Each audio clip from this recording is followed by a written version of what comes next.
মৌলের শ্রেণীবিভাগ। আজকের আমাদের নতুন চ্যাপ্টার শুরু হচ্ছে।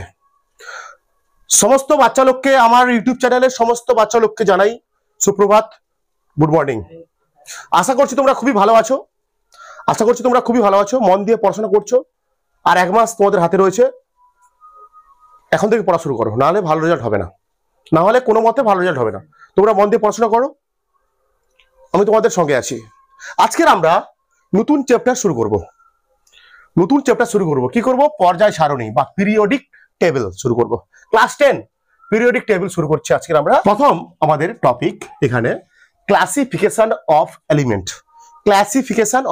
করব আমরা। এলিমেন্ট মানে কি? এলিমেন্ট মানে দাঁড়ায় মৌলগুলি। কি মৌল? এলিমেন্টস মানে মৌল। মৌলের শ্রেণী বিভাগ করব আমরা। করছি এখন বিভিন্ন মৌলের শ্রেণীবিভাগ করছি। বলছে বর্তমানে প্রাকৃতিক ও কৃত্রিম মিলে আমাদের পরিবেশে বা চারপাশে 119টা মৌল রয়েছে।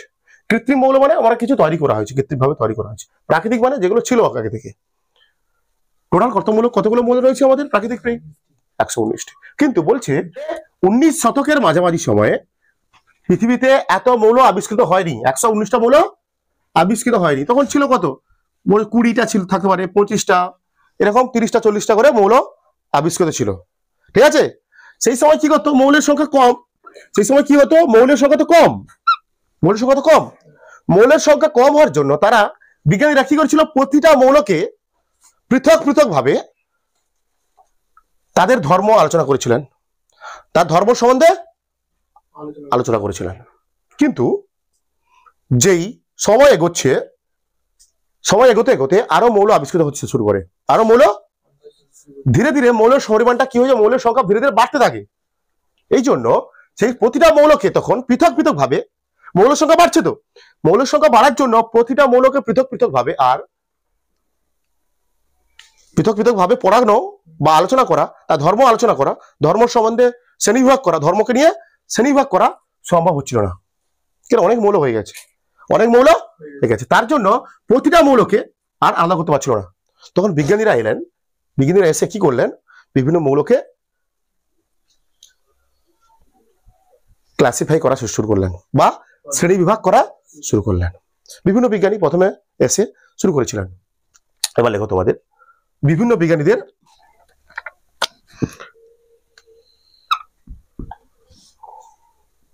প্রথমে বিজ্ঞানীরা মৌলগুলোকে সাধারণত দুটো ভাবে ভাগ করেন। মৌলগুলোকে দুটি ভাবে ভাগ করেন। এক কি? ধাতু, আর কি? অধাতু। মৌলগুলোকে তিনি বলেন, বিভিন্ন বিজ্ঞানীরা প্রথমের দিকে এসে শুরুর দিকে বিজ্ঞানীরা এলে তিনি বললেন মৌলকে দুটো ভাগে ভাগ করেন, ধাতু আর অধাতু। শুরুতে মৌলগুলিকে বিজ্ঞানীরা দুটো ভাগে ভাগ করেন, ধাতু আর অধাতু। কিন্তু এই পদ্ধতিটা কি হলো? এই ক্লাসিফিকেশন বা এই শ্রেণীবিভাগ কি হয়? ব্যর্থ হয়। কারণ তিনি দেখলেন বেশিরভাগ মৌলগুলো ধাতুর মধ্যে পড়ে যাচ্ছে, আর সামান্য কয়েকটা অধাতুর মধ্যে আসছে। তার জন্য এই শ্রেণীবিভাগ, এই ধাতু অধাতু শ্রেণীবিভাগটা কি হয়? ব্যর্থ হয়। কেন? ধাতুর ভাগ আছে। ক্ষারীয় মৃত্তিকা ধাতু, ক্ষারীয় ধাতু, সন্ধিগত ধাতু, এগুলো সব আছে। ধাতুর ভাগ আছে। সবজি ধাতুর মধ্যে পড়ে যায় হবে না তো? আর সামান্য কয়েকটা অধাতু হবে। বলছে এই শ্রেণীবিভাগ ব্যর্থ হয়। কি হয়? ব্যর্থ হয়। কারণ বেশিরভাগ মৌলগুলি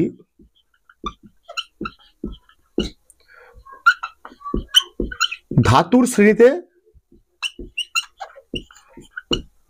শ্রেণীতে অবস্থান করছিল। কি করছিল? অবস্থান করছিল। সামান্য কিছু অধাতুর শ্রেণীতে ছিল। সামান্য কিছু অধাতুর শ্রেণীতে অবস্থান করছিল। বা করছিল, অবস্থান করছিল। তারপর বিজ্ঞানীরা থেমে যায়নি, দোষ ভুল হয়ে গেল। এরপর বিজ্ঞানীরা আরো ভাবলেন, আরো তারা কি করতে শুরু করলেন, আরো মৌলগুলোকে নিয়ে স্টাডি করতে শুরু করলেন, এক্সপেরিমেন্ট করতে শুরু করলেন এবং তাদের শ্রেণীবিভাগ করলেন। কোন কোন বিজ্ঞানী এলেন বলছে, এরপর আরো বিভিন্ন বিজ্ঞানীরা এলেন, এরপর আরো বিভিন্ন বিজ্ঞানীরা এলেন। তারা কি করলেন, এসে মৌলগুলোকে সাজানোর চেষ্টা করলেন, মৌলগুলোকে সাজানোর চেষ্টা করলেন, তাদের ভৌত ও রাসায়নিক ধর্মের ভিত্তিতে সাজানোর চেষ্টা করলেন। কি কি বিজ্ঞানী? আচ্ছা, মৌলকে আমরা চিহ্নিত করি কি দ্বারা? একটা মৌলকে প্রকাশ করি কিভাবে? মৌলকে প্রকাশ করা হয় কিভাবে, আগে লিখে দিই। হ্যাঁ, মৌলকে প্রকাশ করা হয়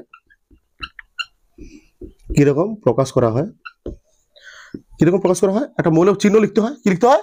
চিহ্ন। যেমন অক্সিজেনের চিহ্ন ও হাইড্রোজেনের চিহ্ন H, সেই চিহ্ন লেখা হবে। আর উপরে লেখা হয় কি? ভর সংখ্যা, নিচে পারমাণবিক সংখ্যা বা জেড, প্রোটন সংখ্যা। অ্যাকচুয়ালি প্রোটন সংখ্যা, এটা কি এ মানে ভর সংখ্যা। একটা মৌলকে কিভাবে প্রকাশ করবো আমরা? মৌলের চিহ্ন লিখবো, চিহ্নের উপরে থাকবে কি? ভর সংখ্যা, নিচে থাকবে প্রোটন সংখ্যা বা পারমাণবিক সংখ্যা। এটা আমরা জানি পারমাণবিক সংখ্যাকে মৌলের রাসায়নিক ধর্ম বলা হয়, তাই না? 9-এ শিখেছি আমরা, পারমাণবিক সংখ্যাকে আমরা মৌলের রাসায়নিক ধর্ম বলি। পারমাণবিক সংখ্যা উপর মৌলের রাসায়নিক ধর্ম নির্ভর করে। বিভিন্ন বিজ্ঞানীরা আমরা পড়বো, যেমন ডোবে রিনার, নিউল্যান্ড, লোথার মেয়ার, ম্যান্ডেলিফ, মোজলে, এরা কি করেন? মৌলগুলিকে তাদের রাসায়নিক ধর্ম ও ভৌত ধর্ম অনুসারে ভাগ করেন, শ্রেণীবিভাগ করেন। তাদের সম্বন্ধে আমরা পড়বো। কোন কোন বিজ্ঞানী এলেন এখানটায়, কোন কোন বিজ্ঞানী এসে মৌলগুলিকে শ্রেণীবিভাগ করেন? প্রথম কি? ডোবে রিনার। কে? ডোবে রিনার। তিনি ডোবে রিনার বিজ্ঞানী ডোবে রিনার এলেন। আসার পর তিনি একটা শ্রেণীবিভাগ করেন, মৌলের শ্রেণীবিভাগ করেন। হ্যাঁ, শ্রেণীবিভাগ করেন এবং নিয়ে এলেন একটা সূত্র, ত্রয়ী সূত্র। কি সূত্র? ত্রয়ী সূত্র। তিনি নিয়ে এলেন ত্রয়ী সূত্র, ডোবে রিনার। তারপর এটা বিজ্ঞানী নিউল্যান্ড। ত্রয়ী সূত্র পড়বো আমরা, ডোবে রিনার সম্বন্ধে পড়বো একটু পরে, আমাদের এগুলো পড়বো। ত্রয়ী সূত্র। 2 নম্বর এলেন কে? বিজ্ঞানী নিউল্যান্ড।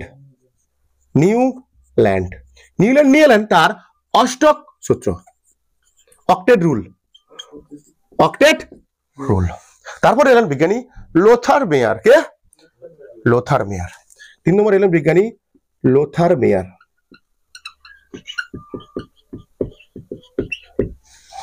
4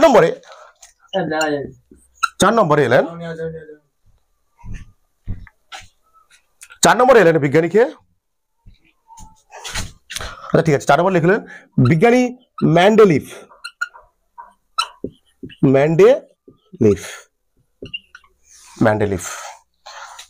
5 নম্বরে এলেন বিজ্ঞানী মোজলে নিয়ে এলেন আধুনিক পর্যায়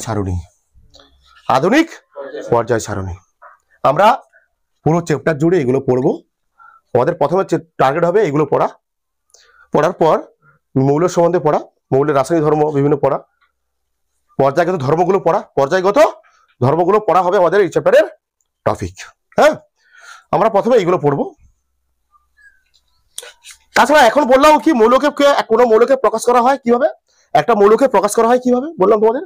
প্রথমে মৌলের চিহ্ন লিখতে হয়, তার উপরে থাকে কি? ভর সংখ্যা, নিচে থাকে পারমাণবিক সংখ্যা।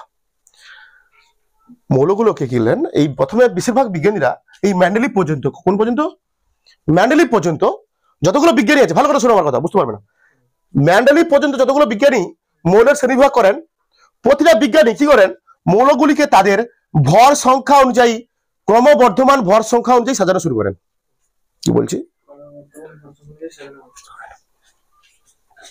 ঠিক আছে? কোন পর্যন্ত? ডোবে রিনার থেকে ম্যান্ডেলিফ পর্যন্ত যতগুলো বিজ্ঞানী মৌলের শ্রেণীবিভাগ করেন, ক্লাসিফাই করেন মৌলগুলোকে, তারা প্রত্যেকে কেমন ভাবে, কার সাপেক্ষে শ্রেণীবিভাগ করেন? মৌলগুলিকে তাদের কি করেন?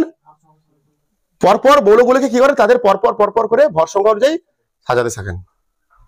তারপর দেখলেন কিরকম ধর্মের সাদৃশ্য আছে। আমরা প্রথম পড়বো কি? ডোবে রিনারের ত্রয়ী সূত্র। লেখো, হেডিং করো সবাই তোমরা, ডোবে রিনারের ত্রয়ী সূত্র। ক্লিয়ার হয়েছে? বিজ্ঞানী এলেন কে? ডোবে রিনার। এসে তিনি কি করলেন? নিজের ইচ্ছে মতো মৌলগুলোকে শ্রেণীবিভাগ করেন। তিনি কি করেন, মৌলগুলির ভর সংখ্যা অনুযায়ী সাজান। কি করেন, মৌলগুলিকে ভর সংখ্যা, তাদের ভর সংখ্যা অনুযায়ী সাজান। ভর সংখ্যা অনুযায়ী শ্রেণীবিভাগ করেন। ভর সংখ্যা অনুযায়ী শ্রেণী বিভাগ করেন। তিনি বলেন কি, তিনি মৌলগুলো কি করেন, তাদের ভর সংখ্যা অনুযায়ী সাজান। Very very important. ডোবেরিনার কি করেছিলেন, প্রথমে মৌলগুলিকে তাদের ভর সংখ্যা অনুযায়ী, ক্রমবর্ধমান ভর সংখ্যা অনুযায়ী সাজান, শ্রেণীবিভাগ করেন। তিনি কি করেন, সূত্রটা লিখছি আমি এবার। হ্যাঁ, সূত্রটা কি বলছে, বলছে রাসায়নিক ধর্মের সাদৃশ্য আছে। ভেরি ভেরি ইম্পর্টেন্ট সূত্র, এটা সূত্র। ডোবেরিনার কি বলেছিলেন, যে রাসায়নিক ধর্মের সাদৃশ্য আছে এইরূপ তিনটি মৌলকে তাদের ক্রমবর্ধমান ভর সংখ্যা অনুসারে সাজালে, বলছে মাঝের মৌলটির ভর সংখ্যা অন্য দুটি মৌলের ভর সংখ্যার গড়ের সমান। কি বলছি বুঝিয়ে দিচ্ছি আমি। কি বলছি, মৌলগুলিকে বা রাসায়নিক ধর্মের সাদৃশ্য আছে এইরূপ তিনটি মৌলকে তাদের ক্রমবর্ধমান ভর সংখ্যা অনুসারে সাজালে, তিনি দেখতে পেলেন, সাজানোর পর তিনি দেখতে পেলেন কি, মৌলগুলিকে, মনে করা তিনটে মৌল আছে, তিনটে মৌল যাদের রাসায়নিক ধর্ম একই, তিনটে মৌল আছে যাদের রাসায়নিক ধর্ম একই, তাদের কি করলেন, তাদের ক্রমবর্ধমান ভর সংখ্যা অনুসারে সাজালেন। তিনি দেখলেন মাঝের যে মৌলটা আছে তার ভর সংখ্যা অন্য দুটি মৌলের ভর সংখ্যার গড়ের সমান। লেখো, আগে লেখো, বুঝিয়ে দিচ্ছি আমি। হ্যাঁ, বুঝিয়ে দিচ্ছি আমি, কোনো সমস্যা নেই, বুঝিয়ে দিচ্ছি। কি বললাম সংখ্যাটা, কি বললাম, তাহলে বুঝতে পারছো তোমরা? ক্লিয়ার হয়েছে এটা? না বুঝতে পারোনি বলো, আবার বলছি তোমাদের, আমি আবার বলছি কি হচ্ছে এখানে, কি হচ্ছে, কি এখানে হচ্ছেটা কি, যেটা আমরা করছিটা কি, মৌলের শ্রেণী বিভাগ করছি। প্রথমে প্রায় 19 সেঞ্চুরিতে, কখন 19 সেঞ্চুরিতে মৌলের সংখ্যা খুবই কম ছিল। তার জন্য বিজ্ঞানীরা ওই মৌলগুলিকে, কম সংখ্যক মৌলগুলিকে পৃথক ভাবে তাদের ভৌত ধর্ম, রাসায়নিক ধর্ম নিয়ে আলোচনা করেন বা স্টাডি করেন বা নিজেরাও স্টাডি করেন, ঠিক আছে, পৃথক ভাবে। কিন্তু যত সময় এগোতে থাকে তত আরো মৌল আবিষ্কৃত হতে থাকে, ঠিক আছে। তার ফলে আবিষ্কার বেশি হচ্ছে, মৌলের সংখ্যা কি হচ্ছে, বেশি হয়ে যাচ্ছে। তার জন্য তাদেরকে আর পৃথক ভাবে স্টাডি করা সম্ভব হচ্ছিল না। তারপর শুরু হলো বিভিন্ন বিজ্ঞানীদের খেলা। তারা শুরু করলেন মৌলগুলিকে নিয়ে খেলা করতে, তাদেরকে শ্রেণীবিভাগ করতে। প্রথমে মৌলগুলিকে দুটি ভাগে ভাগ করেন। প্রথমে মৌলগুলিকে ধাতু আর অধাতু বলছে। তিনি ধাতু আর অধাতু ভাগ করতে গিয়ে দেখা যায় বেশিরভাগ মৌল ধাতুর শ্রেণীতে পড়ে যায় এবং কিছু মৌল অধাতুর শ্রেণীতে পড়ে যায়, ঠিক আছে। তার জন্য এই শ্রেণী বিভাগটা ততটা কার্যকর হয়নি, ব্যর্থ হয়ে যায়। এরপর আরো বিজ্ঞানী আসেন, বেশি আরো ভালোভাবে তাদেরকে পর্যবেক্ষণ করেন, স্টাডি করেন এবং তাদের নিয়ে শ্রেণীবিভাগ করেন। বেশিরভাগ বিজ্ঞানীরা, বিশেষ কোন বিজ্ঞানী আসেন মনে নামেন, Dobereiner, Newland, Lothar Meyer, Mendeleev and Moseley. বলছে মেন্ডেলিভ পর্যন্ত যতগুলো বিজ্ঞানী মৌলের শ্রেণীবিভাগ করেছেন, তারা মৌলগুলোকে সাজিয়েছেন কিভাবে, তাদের ভর সংখ্যা অনুযায়ী সাজিয়েছেন। প্রথম বিজ্ঞানীকে ডোবেরিনার, তিনি কি করলেন, মৌলগুলোকে নিয়ে স্টাডি করলেন, এক্সপেরিমেন্ট করলেন এবং তাকে শ্রেণীবিভাগ করলেন। তিনি দেখলেন রাসায়নিক ধর্মের সাদৃশ্য রয়েছে এইরূপ তিনটি মৌলকে যদি আমরা ক্রমবর্ধমান ভর সংখ্যা অনুসারে সাজাই, তাহলে দেখা যাবে মাঝের মৌলটার ভর সংখ্যা অন্য দুটি মৌলের ভর সংখ্যার গড়ের সমান। ডোবেরিনার 4টি ত্রয়ী নিয়ে আসেন। ডোবেরিনার কি নিয়েছেন, 4টি ত্রয়ী। সেট 1-এ কি ছিল, ক্যালসিয়াম, যার ভর সংখ্যা 40। দ্বিতীয় সেট 1-এ ছিল ক্যালসিয়াম 40 ভর সংখ্যা 40, স্ট্রনসিয়াম এ স্যার স্ট্রনসিয়াম তোমরা বানান লিখে রাখতে পারো 88 আর বেরিয়াম 137। এর সূত্র অনুযায়ী ত্রয়ী সূত্র অনুযায়ী কি হবে মাঝের মৌলটার ভর সংখ্যা হবে কি এই দুটো মৌলের ভর সংখ্যার গড়ের সমান। মাঝের মৌলটার ভর সংখ্যা কত 88 আর এই দুটো মৌলের ভর সংখ্যা কত 40 আর 137। এই দুটোর গড় মানে কি 40 প্লাস 137/2 মানে গড় করলে কত পাচ্ছি 88.5 প্রায় স্ট্রনসিয়ামের সমান, প্রায় স্ট্রনসিয়ামের ভর সংখ্যার সমান। এবার এখানে দেখো লিথিয়ামের কত 7, সোডিয়ামের কত 23, পটাশিয়ামের কত 39। এদেরকে ক্রমবর্ধমান ভর সংখ্যা অনুসারে কি করা হয়েছে সাজানো হয়েছে 7, 23, 39 বাড়ছে পরপর। এখানে মাঝে কি আছে সোডিয়াম আছে, মাঝে কি আছে সোডিয়ামের ভর সংখ্যা কত 23, এই দুটো যোগ করলে কি পাবো 46, গড় হলে কত হবে 23। তাহলে মাঝের মৌলের ভর সংখ্যা মিলে গেছে। তোমার এখানটায় ক্লোরিনের কত 35.5 ভর সংখ্যা, ব্রোমিনের কত 80 ভর সংখ্যা, আয়োডিনের কত 127 ভর সংখ্যা। তাহলে মাঝের মৌলটা কোনটা এখানটায় ব্রোমিন।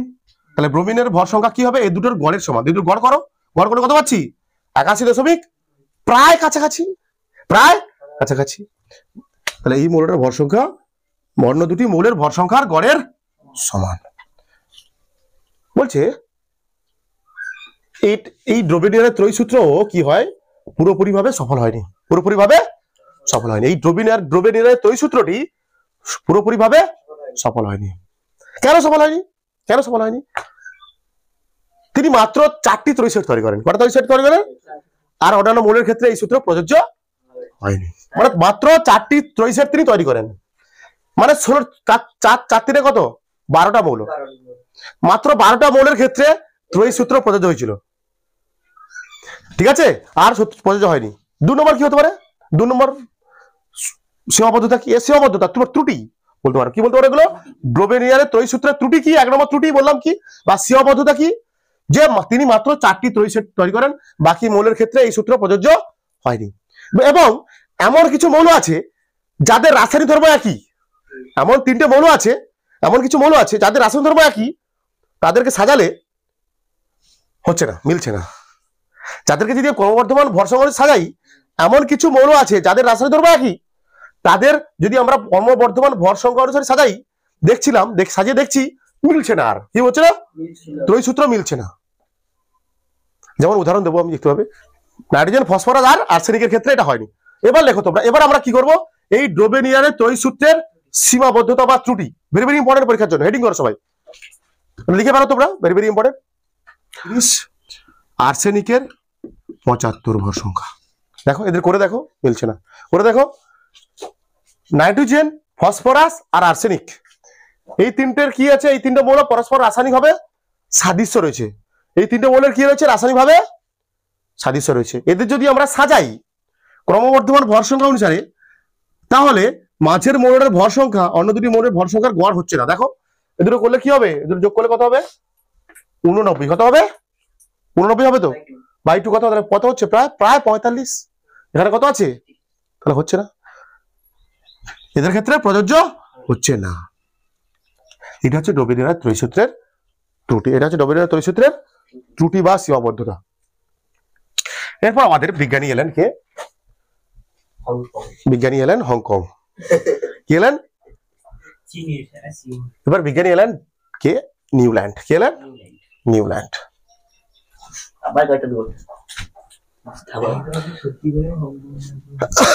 2 নম্বর বিজ্ঞানী এলেন আমাদের মাঠে, এলেন 2 নম্বর বিজ্ঞানী নিউল্যান্ড, কি এলেন নিউল্যান্ড।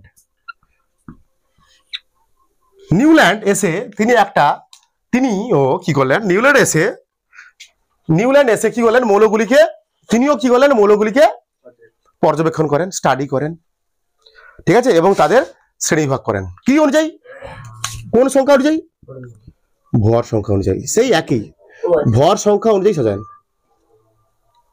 ঠিক আছে, ভর সংখ্যা অনুযায়ী সাজান। এবং তিনি নিয়ে এলেন একটা সূত্র, কি সূত্র, অষ্টক সূত্র। বিজ্ঞানী নিউল্যান্ড এলেন তারপর মাঠে এসে কি করলেন, মৌলগুলিকে তাদের পর্যবেক্ষণ করেন, মৌলগুলিকে পর্যবেক্ষণ করেন এবং স্টাডি করেন এবং তাদেরকে শ্রেণীবিভাগ করেন। মৌলগুলিকে সাজান কিভাবে, ক্রমবর্ধমান ভর সংখ্যা অনুসারে সাজান। এবং একটা সূত্র নিয়ে আসেন, কি? অষ্টক সূত্র। অষ্টক সূত্র কি বলছে? তিনি আসলে আসলে ইন্টারেস্টিং বিষয়, বিজ্ঞানী নিউল্যান্ড খুব গান ভালোবাসতো। কি ভালোবাসতো? সঙ্গীত ভালোবাসতো। এই জন্য তিনি সঙ্গীত প্রিয় মানুষ। নিউল্যান্ড কি ছিল? সঙ্গীত প্রিয় মানুষ। বাস্তব কথা বলছি, সঙ্গীত প্রিয় মানুষ। নিউল্যান্ড ছিল সঙ্গীত প্রিয় মানুষ। তিনি কি করলেন, গানের যে ছন্দগুলো আছে, সঙ্গীতের যে ছন্দ আছে, সেই ছন্দ অনুযায়ী মৌলগুলিকে, বা মিউজিক্যাল নোট হয় না, সারেগামা পাদানিসা হয় না, সারেগামা, এই মিউজিক্যাল নোট অনুযায়ী মৌলগুলোকে তাদের ক্রমবর্ধমান ভর সংখ্যা অনুসারে সাজাতে থাকেন। কি বললেন? নিউল্যান্ড কি করলেন, মিউজিক্যাল নোট, যে তিনি গান সাজাতে ভালোবাসতো, গান গাইতে ভালোবাসতেন তিনি। ঠিক আছে, তিনি গান গাইতে ভালোবাসতেন। সা রে গা মা পা ধা নি নি, আবার সা হবে।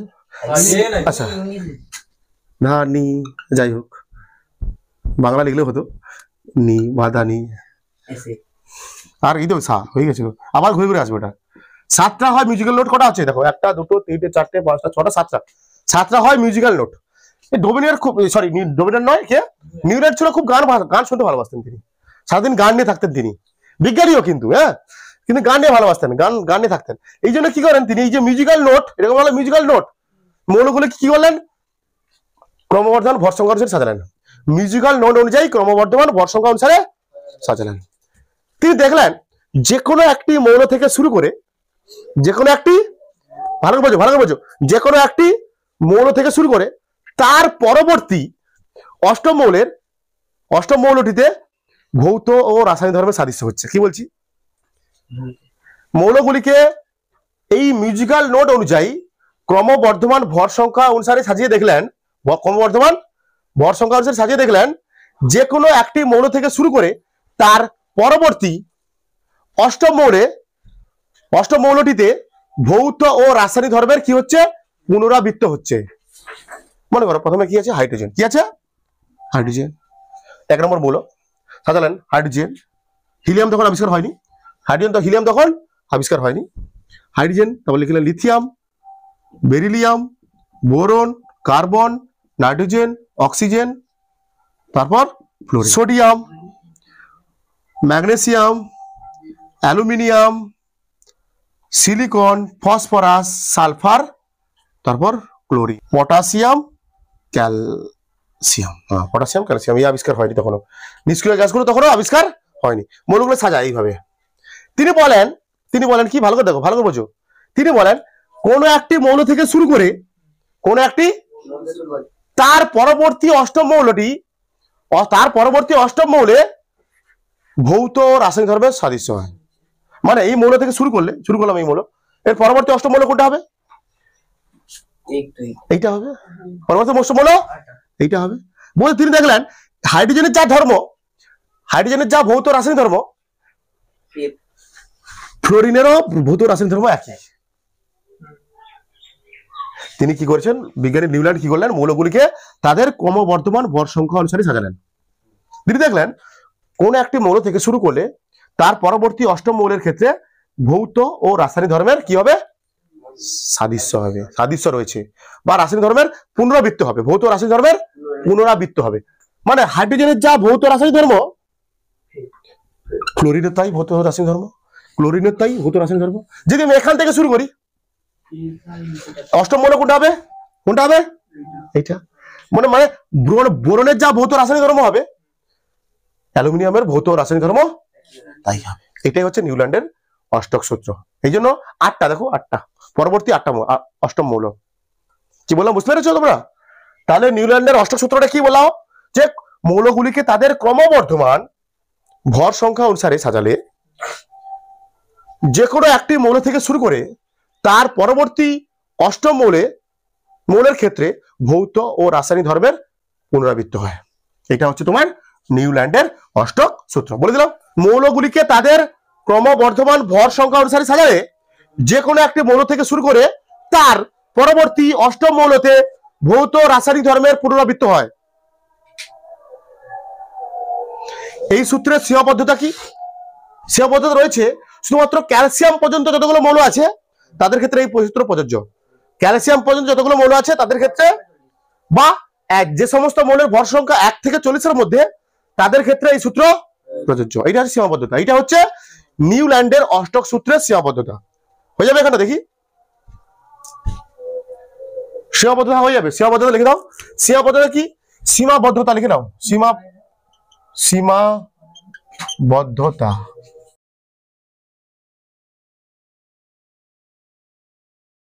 লোথার মেয়ার কি করেন? আমরা এখন করছি লোথার মেয়ারের ধারণা। লোথার মেয়ারের ধারণা তিনি কি করার চেষ্টা করেন? বিজ্ঞানী লোথার মেয়ার চেষ্টা করেন সমভৌত ধর্ম বিশিষ্ট মৌলগুলিকে একটা শ্রেণীতে রাখার চেষ্টা করেন। একটা শ্রেণীতে রাখার তিনি বিভিন্ন মৌলগুলির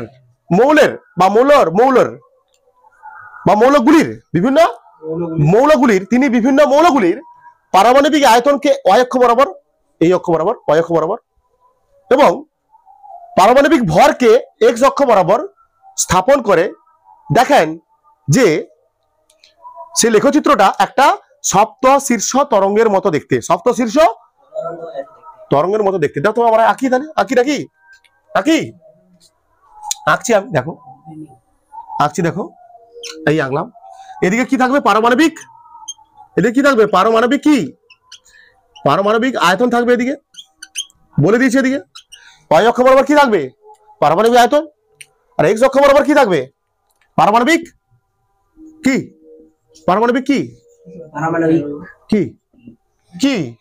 বলে গেলাম তো এখানটা। তিনি কি করেন? মৌলগুলির পারমাণবিক আয়তনকে y অক্ষ বরাবর, তিনি কি করেন? লোথার মেয়ার কি করেন? মৌলগুলির পারমাণবিক আয়তনকে y অক্ষ বরাবর এবং পারমাণবিক ভরকে x অক্ষ বরাবর স্থাপন করেন। তিনি দেখতে পান একটা সপ্ত শীর্ষ তরঙ্গের মতো লেখচিত্র সৃষ্টি হয়েছে। একটা দেখো, এমন একটা তরঙ্গের সৃষ্টি হবে যার কটা শীর্ষ হবে? শীর্ষ মানে কি? এগুলো একটা শীর্ষ, দুটো শীর্ষ, তিনটে শীর্ষ, চারটে শীর্ষ, পাঁচটা শীর্ষ, ছটা শীর্ষ, সাতটা শীর্ষ। সাতটা শীর্ষের সৃষ্টি হবে। তিনি কি করেন? ভালো করে বোঝো। তিনি কি করেন? মৌলগুলির পারমাণবিক আয়তনকে y অক্ষ বরাবর এবং পারমাণবিক ভরকে x অক্ষ বরাবর স্থাপন করেন। স্থাপন করার পর একটা লেখচিত্র পায়। লেখচিত্র দেখতে কেমন? সপ্ত শীর্ষ তরঙ্গের মতো। সপ্ত শীর্ষ, তোমাদের বোঝানোর জন্য বলছি, রাফ ছবি আঁকছি তোমাদের জন্য। হ্যাঁ, তোমরা রাফ ছবি আঁকো, তোমাদের রাফ ছবি আঁকছি। সপ্ত শীর্ষ তরঙ্গের মতো সৃষ্টি হয়েছিল। প্রথমে বেশি, প্রথমে কম, তার একটু বেশি, তারপর বেশি, আরো বেশি, আরো বেশি, একটু কম, আরো কম। ঠিক আছে? এখানে এই লেখচিত্র থেকে আমরা কি জানতে পারি? দেখো, এই লেখচিত্র থেকে কি জানা যায়? এই লেখচিত্রে কি জানা যায়? এখানটা আমরা জানতে পারছি। এই লেখচিত্র থেকে আমরা কি জানতে পারছি? দেখো, বলছে ক্ষার ধাতুগুলির পারমাণবিক আয়তন বেশি। তাহলে ক্ষার ধাতুগুলো কোথায় থাকবে? সব তরঙ্গের শীর্ষে থাকবে। বুঝতে পারছো কি বলছি আমি? ক্ষার ধাতুগুলোর আয়তন সব থেকে বেশি, মানে যত ক্ষার ধাতু আছে তরঙ্গের শীর্ষে থাকবে। মানে এই তরঙ্গের ক্ষেত্রে এটা বেশি আয়তন, এই তরঙ্গের ক্ষেত্রে এটা বেশি আয়তন, এখানে বেশি আয়তন, এখানে বেশি আয়তন, আরো বেশি আয়তন বাড়ছে, তাই না? ক্ষার ধাতুগুলির আয়তন সর্বাধিক হয়। ক্ষার ধাতুগুলির, তিনি এই লেখচিত্র থেকে আমরা কি কি জানতে পারছিলাম? যে ক্ষার ধাতু কি? লিথিয়াম, সোডিয়াম, পটাশিয়াম, রুবিডিয়াম আর সিজিয়াম। এগুলো সব লিখতে হবে। Lithium, sodium, potassium, rubidium, caesium, এগুলো হচ্ছে ক্ষার ধাতু। এই ক্ষার ধাতুগুলির আয়তন সর্বাধিক,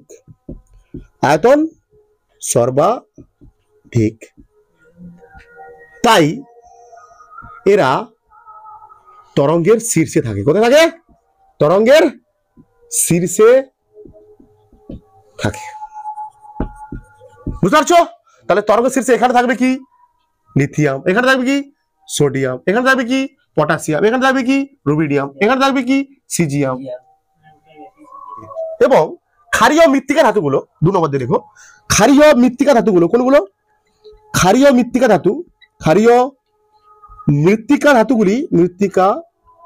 ধাতুগুলি মানে কোনগুলো?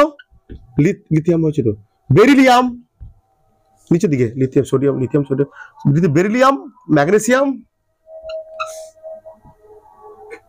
Beryllium, magnesium, calcium, magnesium, calcium, তারপর কি ছিল স্ট্রনসিয়াম নাকি, হ্যাঁ beryllium, magnesium, calcium, strontium, SR, SR, আর হচ্ছে বেরিয়াম। উপর থেকে নিচের দিকে এটা ক্ষারীয় ধাতুগুলো উপর থেকে নিচে 2 নম্বর শ্রেণীতে আছে। ক্ষারীয় মৃত্তিকা ধাতুগুলো 2 নম্বর শ্রেণীতে আছে। বলছে ক্ষারীয় মৃত্তিকা ধাতুগুলি দেখো বলে দিচ্ছি কোথায় থাকবে, তরঙ্গ লেখচিত্রের ক্রমহ্রাসমান অংশের মধ্যবর্তী অংশে। কোথায়? লেখচিত্রের ক্রমহ্রাসমান অংশের, ভালো করে বোঝার চেষ্টা করো, ক্রমহ্রাসমান অংশের মধ্যবর্তী স্থানে, মধ্যবর্তী স্থানে থাকবে। কি বললাম? ক্ষারীয় মৃত্তিকা ধাতুগুলো কোথায় থাকবে? কি কি ধাতু আছে ক্ষারীয় মৃত্তিকা ধাতুগুলো কোথায় আছে? ক্ষারীয় মৃত্তিকা ধাতুগুলো কি কি? বেরিলিয়াম, ম্যাগনেসিয়াম, ক্যালসিয়াম, স্ট্রনসিয়াম আর বেরিয়াম। এরা কোথায় থাকবে? লেখচিত্রের ক্রমহ্রাসমান অংশের মধ্যবর্তী অংশে। ক্রমহ্রাসমান অংশ কোনগুলো বলতো? এইটা তরঙ্গ শীর্ষ, এটা হচ্ছে তরঙ্গ শীর্ষ। কোনটা তরঙ্গ শীর্ষ? এইগুলো তরঙ্গ শীর্ষ, এগুলো তরঙ্গ শীর্ষ। এই তরঙ্গ ক্রমহ্রাসমান অংশ মানে নিচের দিকে, এই ক্রমহ্রাসমান মানে কি? এটা তরঙ্গ শীর্ষ মানে নিচের দিকে, এই ক্রমহ্রাসমান অংশ, এটা ক্রমহ্রাসমান অংশ, এটা ক্রমহ্রাসমান অংশ, এটা ক্রমহ্রাসমান অংশ, এটা ক্রমহ্রাসমান অংশ, এটা ক্রমহ্রাসমান অংশ। বলতে ক্রমহ্রাসমান অংশের মধ্যে থাকবে, মাঝে থাকবে, ক্রমহ্রাসমান অংশের মধ্যে অবস্থান করবে কি কারা? ক্রমহ্রাসমান অংশের মধ্যে। ক্রমহ্রাসমান মানে বুঝতে পারছো কি কোনগুলো? এই তো এটা তো তরঙ্গ শীর্ষ। ক্রমহ্রাসমান মানে কি? যত নিচের দিকে নামছে এটা কি তরঙ্গ হ্রাসমান। এটা হলো কি ক্রমবর্ধমান। এটা কি এটা কি ক্রমবর্ধমান, এটা কি ক্রমহ্রাসমান, এটা ক্রমবর্ধমান, হ্রাসমান, বর্ধমান, হ্রাসমান। তাহলে এটা দেখো, তাহলে এখানটা কি হবে? এখানে কি থাকবে? বেরিলিয়াম। কি থাকবে? আবার এই ক্রমহ্রাসমান অংশে থাকবে বেরিলিয়াম।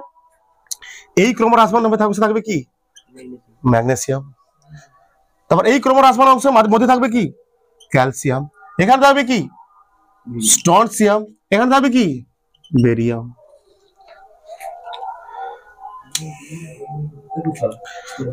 তাহলে ক্ষারীয় মৃত্তিকা ধাতুগুলো কোথায় আছে? ক্রমহ্রাসমান অংশের, ভেরি ভেরি ইম্পর্টেন্ট লাইন, ক্রমহ্রাসমান অংশের মধ্যবর্তী স্থানে। আর ক্ষার ধাতুগুলো থাকবে তরঙ্গের শীর্ষে, কারণ এদের আয়তন বেশি। এবার বলছি হ্যালোজেন মৌলগুলো কোথায় থাকবে? হ্যালোজেন মৌলগুলো, হ্যালোজেন মৌলগুলি, হ্যালোজেন কোনগুলো মৌল? এগুলো পড়া হবে, দাঁড়াও আস্তে আস্তে করে পড়বো আমরা। হ্যালোজেন মৌলগুলি, তাও বলে দিচ্ছি এখানে আমি মৌলগুলি কি কি আছে। Fluorine, chlorine, bromine, iodine, astatine আর আছে। হ্যাঁ, মৌলগুলি ক্রমবর্ধমান অংশে থাকবে। কোথায় থাকবে? ক্রমবর্ধমান ক্রমবর্ধমান অংশের মধ্যে থাকবে। ক্রমবর্ধমান অংশের মধ্যে অবস্থান করবে। ক্রমবর্ধমান অংশ কোনগুলো? এখানটা, এটা একটা ক্রমবর্ধমান অংশ, উপরের দিকে উঠছে, এটা যে তরঙ্গটা উপরের দিকে উঠছে ক্রমবর্ধমান অংশ মানে এইটা, এইটা ক্রমবর্ধমান অংশ। এখানে কি থাকবে? প্রথমে ফ্লোরিন থাকবে। এখানে কি থাকবে? ফ্লোরিন। এই যেটা ক্রমবর্ধমান অংশ ক্লোরিন থাকবে, এই যেটা ক্রমবর্ধমান অংশ ব্রোমিন থাকবে, এই যেটা ক্রমবর্ধমান অংশ আয়োডিন থাকবে। বুঝতে পেরেছো? এইটা হচ্ছে তোমার লোথার মেয়ারের ধারণা, মেয়ারের ধারণা।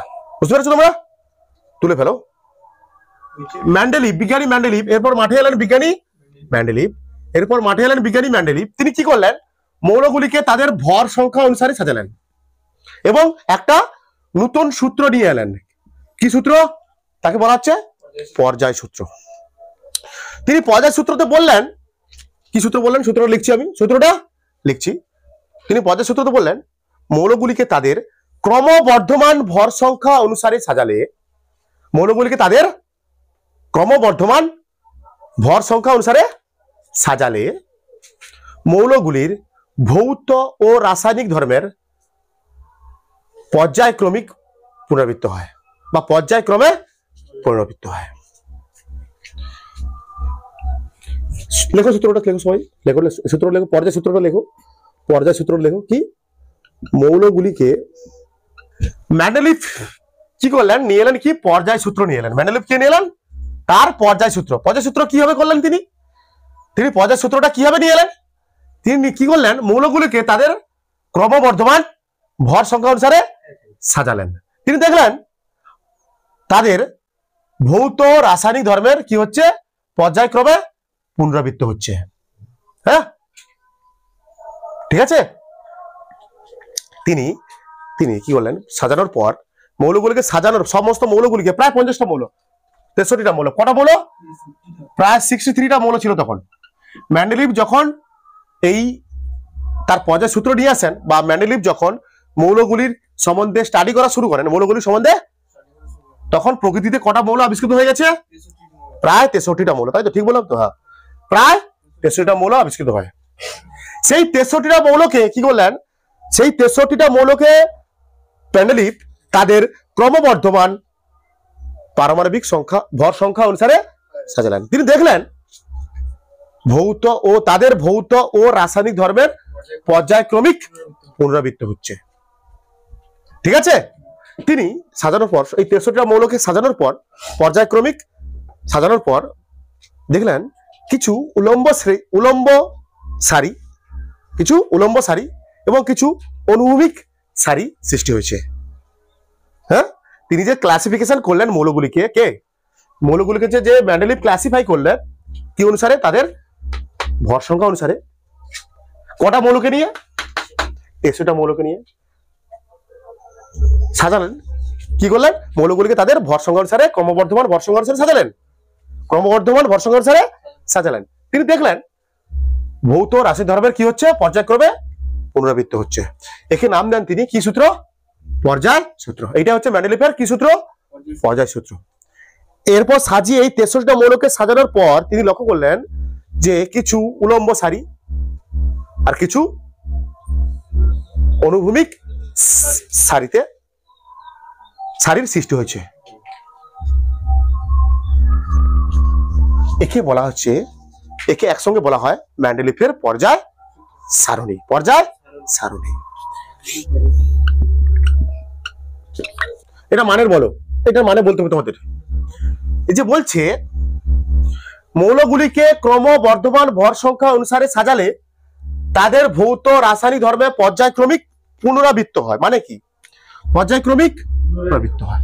যেমন অষ্টক সূত্র ছিল না, একটা মৌল থেকে শুরু করে তার পরবর্তী অষ্টম মৌলের কি হচ্ছিল, ভৌত রাসায়নিক ধর্মের কি হচ্ছিল, মিল হচ্ছিল, সাদৃশ্য আসছিল। ঠিক তেমনই তিনি সাজাতে সাজাতে, একটা দুটো তিনটে তিনটে সাজাতে দেখলেন একটা নির্দিষ্ট মৌল থেকে শুরু করে তার পরবর্তী একটা নির্দিষ্ট মৌলে ভৌত রাসায়নিক ধর্মের কি হচ্ছে, সাদৃশ্য হচ্ছে। এটা বলা হচ্ছে পর্যায়ক্রমিক পুনরাবৃত্ত। এটা কি বলা হচ্ছে, পর্যায়ক্রমিক পুনরাবৃত্ত। মানে একটা মৌল থেকে শুরু করে, যেমন নিউল্যান্ড করেছিল, নিউল্যান্ড কি করেছিল, তিনি কি করেছিলেন, নিউল্যান্ড কি করেছিল, নিউল্যান্ড যে একটা মৌল থেকে শুরু করে তার পরবর্তী অষ্টম মৌলের ভৌত রাসায়নিক ধর্মের কি হচ্ছে, সাদৃশ্য হচ্ছে। ঠিক তেমনই এখানেও পর্যায়ক্রমিক পুনরাবৃত্ত মানে, মনে করে একটা মৌল থেকে শুরু করেছি, হাইড্রোজেন থেকে শুরু করেছি, একটা নির্দিষ্ট সংখ্যক মৌলের পর, নির্দিষ্ট সংখ্যক মৌলের পর যে মৌলটা আসছে, যে মৌলটা তার ভৌত ধর্ম রাসায়নিক ধর্ম কার সমান হচ্ছে, হাইড্রোজেনের সমান হচ্ছে। ঠিক আছে, হাইড্রোজেনের সমান হচ্ছে। সেগুলোকে তিনি একটা এসে রাখলেন, সেগুলোকে তিনি কি রাখলেন, একটা শ্রেণীতে রাখলেন। এইভাবে তো একটা শ্রেণী, পর্যায় আর শ্রেণী সৃষ্টি হচ্ছে। এইভাবে তো পর্যায় আর শ্রেণী সৃষ্টি হচ্ছে। মানে লিথিয়াম, মনে করো এখানে হলো সোডিয়াম, কি এটা সোডিয়াম। মনে করো লিথিয়ামের কিছু, লিথিয়াম মৌলটার কিছু মৌল পর একটা মৌল এলো কে, সোডিয়াম। লিথিয়াম মৌলটার কিছু মৌল পর একটা মৌল এলো কি, সোডিয়াম। তিনি দেখলেন সোডিয়াম আর লিথিয়ামের কি হচ্ছে, ভৌত রাসায়নিক ধর্মের মিল হচ্ছে। তার জন্য সেটা লিথিয়ামের সোজা রেখে দিলেন, সেই মৌলটাকে লিথিয়ামের সোজা রেখে দিলেন। এরকম হচ্ছে ব্যাপারটা। ঠিক আছে, বুঝতে পেরেছো? এটাকে বলা হয় পর্যায়ক্রমিক পুনরাবৃত্ত বা পর্যায়ক্রমে পুনরাবৃত্ত হওয়া। আচ্ছা, যাই হোক, এবার যেটা বলছিলাম তোমাদের, কি বলছিলাম, যে এই মৌলগুলিকে তাদের সাজানোর পর মেন্ডেলিভ কি করলেন, মৌলগুলিকে সাজানোর পর দেখলেন কিছু কিছু উলম্ব সারি এবং কিছু অনুভূমিক সারি গঠিত হয়েছে। একে বলা হচ্ছে মেন্ডেলিভের পর্যায়। মেন্ডেলিভ মৌলগুলিকে ক্রমবর্ধমান ভর সংখ্যা অনুসারে সাজানোর পর দেখলেন কিছু উলম্ব ও অনুভূমিক সারির সৃষ্টি হয়েছে। এই পুরো অংশটাকে তিনি নাম দিলেন মেন্ডেলিভের পর্যায় সারণী। কি বললাম আমি, মেন্ডেলিভ যখন মৌলগুলিকে ক্রমবর্ধমান ভর সংখ্যা অনুসারে সাজাচ্ছিলেন এবং দেখছিলেন তাদের ভৌত ও রাসায়নিক ধর্মের কি হচ্ছে, পর্যায়ক্রমে পুনরাবৃত্ত হচ্ছে, তিনি আরো দেখলেন সেই অনুযায়ী সাজানোর পর তিনি আরো দেখলেন কিছু উলম্ব আর কিছু অনুভূমি। উলম্ব মানে কি এরকম, ওরকম, এরকম, এরকম, এরকম, আর অনুভূমিক মানে কি এরকম, এইরকম, এইরকম, কিছু উলম্ব আর কিছু অনুভূমিক সারির সৃষ্টি হয়েছে। একে তিনি নাম দেন তার পর্যায় সারণী। তার নাম দেন মেন্ডেলিফের পর্যায় সারণী। এই মেন্ডেলিফের পর্যায় সারণীর কটা অংশ? পর্যায় আর শ্রেণী। পর্যায় বলছে মেন্ডেলিফের পর্যায় সারণীতে টোটাল কটা অংশ? পর্যায় আর শ্রেণী। কি হলো? বিজ্ঞানী লোথার মেয়ারের পর মৌলগুলিকে নিয়ে পর্যবেক্ষণ করেন, স্টাডি করেন, এক্সপেরিমেন্ট করেন বিজ্ঞানী মেন্ডেলিফ। তিনিও কি করেন? নিউল্যান্ডের মতো মৌলগুলিকে তাদের ভর সংখ্যা অনুসারে সাজিয়েছেন। তিনি যখন এই পরীক্ষা নিরীক্ষা করেন মৌলগুলিকে নিয়ে, তখন প্রকৃতিতে কটা মৌল ছিল? 63টা মৌল। তিনি মৌলগুলিকে ক্রমবর্ধমান ভর সংখ্যা অনুসারে সাজানোর পর সাজাতে দেখলেন, বা তিনি মৌলগুলিকে তাদের ক্রমবর্ধমান ভর সংখ্যা অনুসারে সাজাতে খেয়াল করলেন তাদের ভৌত ও রাসায়নিক ধর্মের পর্যায়ক্রমিক কি হয়? পর্যায়ক্রমিক পুনরাবৃত্ত হয়। তিনি একে নাম দিলেন, এটাকে তিনি নাম দিলেন তার পর্যায় সূত্র, মেন্ডেলিফের পর্যায় সূত্র। কোনটা? যে মৌলগুলিকে তাদের ক্রমবর্ধমান ভর সংখ্যা অনুসারে সাজালে তাদের ভৌত রাসায়নিক ধর্মের পর্যায়ক্রমিক পুনরাবৃত্ত হয়। ঠিক আছে? এবং তিনি সাজাতে দেখলেন, তিনি মৌলগুলিকে সাজাচ্ছেন ভর সংখ্যা অনুসারে, ক্রমবর্ধমান ভর সংখ্যা অনুসারে সাজাচ্ছেন। তিনি দেখলেন ভৌত ধর্ম আর রাসায়নিক ধর্ম পরিবর্তন হচ্ছে, পুনরাবৃত্ত হচ্ছে, ভৌত রাসায়নিক ধর্মের পুনরাবৃত্ত হচ্ছে। সেই মৌলগুলিকে যে মৌলগুলোর রাসায়নিক ধর্ম একই, সেই মৌলকে এক জায়গায় রাখলেন, যে রাখার চেষ্টা করলেন। রাখার পর তিনি দেখলেন কিছু উলম্ব সারি আর কিছু অনুভূমিক সারিতে সৃষ্টি হয়েছে। এই পুরো অংশটাকে তিনি নাম দিলেন কি? পর্যায় সারণী, মেন্ডেলিফের পর্যায় সারণী। তার মানে মেন্ডেলিফের পর্যায় সারণীর দুটো অংশ, কিছু উলম্ব সারি আর কিছু অনুভূমিক সারি। অনুভূমিক সারিগুলোর নাম দিলেন তিনি কি? মেন্ডেলিফের পর্যায় সারণীতে অবস্থিত অনুভূমিক সারিগুলোর নাম দিলেন তিনি কি? পর্যায়। কি পর্যায়। তিনি তার পর্যায় সারণীতে অনুভূমিক সারি ছিল কটা? 7টা। অনুভূমিক সারি ছিল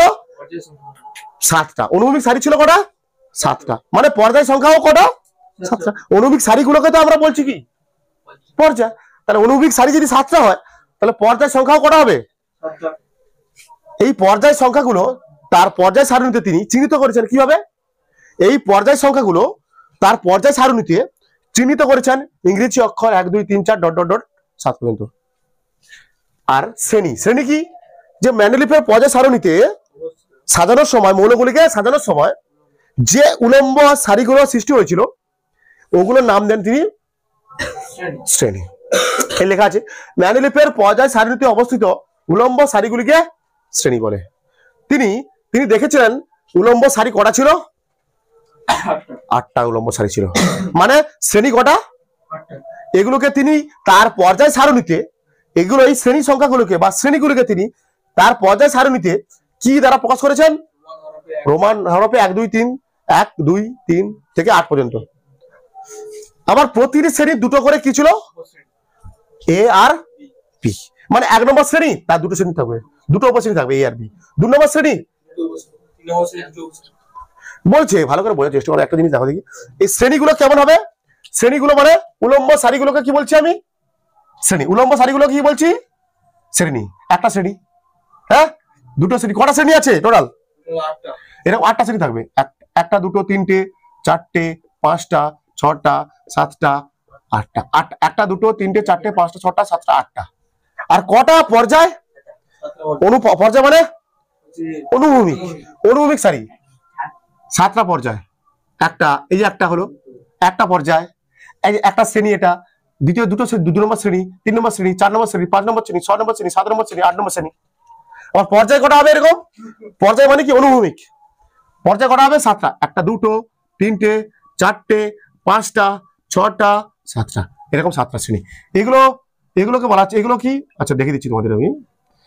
এগুলোকে কেমন দেখতে লাগবে তোমাদের, কেমন দেখতে লাগবে? হ্যাঁ, পর্যায় সারণী। পর্যায় মানে কি? অনুভূমিক সারি। পর্যায় মানে সেগুলোকে কি অক্ষর দ্বারা প্রকাশ করা হয়েছে? 1 2 3 4 5 এই অনুভূমিক সারি, এগুলো পর্যায়, এগুলোকে ইংরেজি অক্ষর কি দ্বারা? 1 2 3 4 5 6 7। আবার উলম্ব সারি কটা আছে? বা শ্রেণী কটা? উলম্ব সারি মানে এইগুলো রোমান হরফে। এটা হবে 1 2 3 4 5 এরকম করে। এর এই 1 নম্বর শ্রেণীতে আবার দুটো ভাগ আছে। 1 নম্বর শ্রেণী আছে কত? এরকম দুটো ভাগ আছে, এ আবার বি। এরও শ্রেণী আছে, ভাগ আছে এ আর বি, এরও এ বি করে ভাগ আছে। বুঝতে পারছো? চলো, বলছে কি মানে মেন্ডেলিভ এসে প্রায় তোমার 90% কাজ সারিয়ে দিয়েছে। তোমাদের সমস্ত বিজ্ঞানীদের 90% কাজ সারিয়ে দিয়েছে। তিনি মাত্র 63টা মৌল নিয়ে এক্সপেরিমেন্ট করেছিল, স্টাডি করেছিলেন। 63 তার পর্যায় সারণীতে এমনও ঘর ফাঁকা ছিল, অনেক ঘর ফাঁকা ছিল। তার পর্যায় সারণীতে অনেক ঘর, কেন? মৌল আবিষ্কৃত হয়নি। তিনি সেই মৌলগুলোর নামও তিনি বলে দিয়ে যান, ছদ্মনামও বলে দিয়ে যান। ঘর ফাঁকা ছিল, বলছে এখানটা এই মৌলটা থাকবে, পরে আবিষ্কৃত হয়েছে, সেখানটা ঢোকানো হয়েছে। তিনি বুঝতে পেরেছিল এরপরে মৌলগুলো আবিষ্কৃত হবে। মৌলগুলো যখন আবিষ্কৃত হলো তখন তার পর্যায় সারণী কোনো হয়নি, পর্যায় সারণীতে কোনো ত্রুটি আসে দেখা যায়নি। যে মৌলগুলো তার জায়গায় বসে গেছে, মৌলগুলো তার বসে গেছে। ঠিক আছে, কিন্তু সব সত্যি হয়নি এখানটায়, পুরোটা একদম পুরোপুরি সফল হয়নি, পুরোপুরি ভাবে সফল হয়নি। কে? বিজ্ঞানী মেন্ডেলিভ। মানে এরও মেন্ডেলিভের যে পর্যায় সূত্র বা পর্যায় সারণী, তারও কিছু ত্রুটি রয়েছে। কি রয়েছে? ত্রুটি রয়েছে। মেন্ডেলিভ যে মৌলগুলোকে নিয়ে শ্রেণী বিভাগ করেছিল, সেই শ্রেণী বিভাগটাও কি ছিল না? পারফেক্ট ছিল না। তার মধ্যেও কি ছিল? ত্রুটি ছিল। সেই ত্রুটিগুলো কি কি এখন পড়ছি আমরা। কি ত্রুটি? যে মেন্ডেলিভের সময় নিষ্ক্রিয় গ্যাসগুলি আবিষ্কৃত না হওয়ায় শূন্য শ্রেণীটি ছিল না।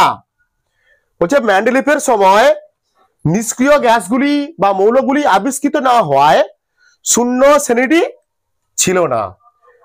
2 নম্বর কি? 2 নম্বর ত্রুটি কি? মেন্ডেলিভ হাইড্রোজেনের অবস্থান সম্পর্কে সঠিক ধারণা দেননি।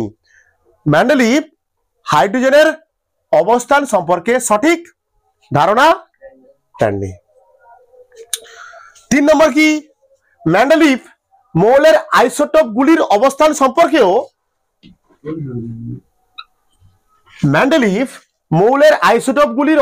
সম্পর্কেও সঠিক ধারণা দেননি। 4 নম্বর ভেরি ভেরি ইম্পর্টেন্ট এটা। মেন্ডেলিভ কি, আমরা কি জানি, আমরা কি বলেছিলাম, আমরা প্রথম থেকে কি বলছি? মেন্ডেলিভ কি করেছিল? মৌলগুলিকে তাদের ক্রমবর্ধমান ভর সংখ্যা অনুসারে সাজিয়েছিল। আমরা কি জানি? মেন্ডেলিভ কি করেছিল? মৌলগুলিকে তাদের ক্রমবর্ধমান ভর সংখ্যা অনুসারে সাজিয়েছিল। ঠিক আছে, কিন্তু এমন 4 জোড়া মৌল রয়েছে, যেখানে বেশি ভর সংখ্যার মৌলকে কম ভর সংখ্যা মৌলের আগে স্থান দেওয়া হয়েছে। বেশি ভর সংখ্যার মৌলকে কম ভর সংখ্যা মৌলের আগে স্থান দেওয়া হয়েছে। এদেরকে বলা হয় মিসফিট পেয়ার। এদেরকে মিসফিট পেয়ার বলে। এদেরকে মিসফিট পেয়ার বলা হয়। উদাহরণ কি এগুলো? যেমন স্যার উদাহরণ দাও। যে বেশি ভর সংখ্যার মৌলকে কম ভর সংখ্যার মৌলের আগে স্থান দেওয়া হয়েছে। কোথায় কোথায়? তোমরা পর্যায় সারণী খোলো, মেন্ডেলিভের পর্যায় সারণীটা খোলো, দেখো আর্গনের পরে দেওয়া হয়েছে কার স্থান? পটাশিয়াম। আর্গনের পরে কার স্থান দেওয়া হয়েছে? পটাশিয়ামের স্থান। কিন্তু আর্গনের পারমাণবিক ভর কত? 39.94। কিন্তু পটাশিয়ামের আণবিক ভর কত? 39.10। তাহলে আগে স্থান দেওয়া উচিত ছিল কাকে? পটাশিয়াম। কিন্তু স্থান দেওয়া হয় কাকে? আর্গনকে। 2 নম্বর, টেলুরিয়াম, টি বা টেলুরিয়াম এর পরে কাকে স্থান দেওয়া হয়েছে? টেলুরিয়ামের পরে স্থান দেওয়া হয়েছে আয়োডিনকে। কাকে? আয়োডিনকে স্থান দেওয়া হয়েছে। টেলুরিয়ামের পরে স্থান দেওয়া হয়েছে আয়োডিনকে। টেলুরিয়ামের ভর সংখ্যা কত? 127.6। আর আয়োডিনের ভর সংখ্যা কত? 126.9। মানে এর কম। আয়োডিনের ভর সংখ্যা টেলুরিয়ামের থেকে বেশ কম, তারপরেও আয়োডিনকে পরে স্থান দেওয়া হয়েছে। আগে স্থান দেওয়া হয়েছে টেলুরিয়ামকে। কোবাল্টের পরে কাকে স্থান দেওয়া হয়েছে? নিকেলকে। কোবাল্টের পর স্থান দেওয়া হয়েছে নিকেলকে। কোবাল্টের ভর সংখ্যা কত? 58.93। 58.93।